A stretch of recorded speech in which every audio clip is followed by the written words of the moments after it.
ನಿಧಿಗಳ್ಳರ ಹಾವಳಿಗೆ ಗ್ರಾಮಸ್ಥರಂತೂ ತಂಡ ಹೊಡೆದೋಗ್ಬಿಟ್ಟಿದ್ದಾರೆ. ಕೋಣಕಲ್ಲ ಭರಮದೇವರ ಕಲ್ಲನ್ನ ಅಗೆದಿದ್ದಾರೆ ನಿಧಿಗಳ್ಳರು.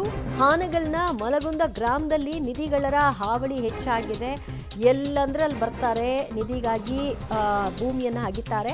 ಆರಾಧ್ಯ ದೇವರ ಕಲ್ಲು ಅಗೆದ ಹಿನ್ನೆಲೆಯಲ್ಲಿ ಗ್ರಾಮಸ್ಥರು ಆಕ್ರೋಶವನ್ನು ಹೊರಹಾಕಿದ್ದಾರೆ. ನಾವು ಇದನ್ನ ನಿತ್ಯ ಪೂಜೆ ಮಾಡ್ತಾ ಇದ್ವಿ, ಆದರೆ ಇವರ ನಿಧಿ ದುರಾಸೆ ಏನಿದೆ ಅದು ಆ ದೇವರ ಒಂದು ಮೂರ್ತಿಯನ್ನೇ, ಆ ಕಲ್ಲನ್ನೇ ಅಗೆದು ಪಕ್ಕಕ್ಕೆ ಬಿಸಾಕಿದ್ದಾರೆ ಅಂತ ಆಕ್ರೋಶವನ್ನು ವ್ಯಕ್ತಪಡಿಸ್ತಾ ಇದ್ದಾರೆ. ಅದನ್ನೇ ನೀವೇನು ನೋಡ್ತಾ ಇದ್ರಿ, ಅದು ಅವರ ಆರಾಧ್ಯ ದೈವ. ಆ ಒಂದು ದೈವದ ಕಲ್ಲನ್ನು ಈಗ ಅಗೆದು ಸೈಡಿಗೆ ಹಾಕಿದ್ದಾರೆ. ನಾವಿಲ್ಲಿ ಪೂಜೆ ಮಾಡ್ತಾ ಇದ್ವಿ, ಯಾರ್ಯಾರೋ ಬರ್ತಾರೆ, ಇಲ್ಲಿ ನಿಧಿ ದುರಾಸೆಗೆ ಬಿದ್ದು ಭೂಮಿಯನ್ನು ಅಗಿಯುವಂತಹ ಕೆಲಸಕ್ಕೆ ಒಳಗಾಗ್ತಾ ಇದ್ದಾರೆ. ಇದಕ್ಕೆ ಕಡಿವಾಣ ಹಾಕಬೇಕು ಅನ್ನೋದು ಅಲ್ಲಿನ ಗ್ರಾಮಸ್ಥರ ಆಗ್ರಹವಾಗಿದೆ.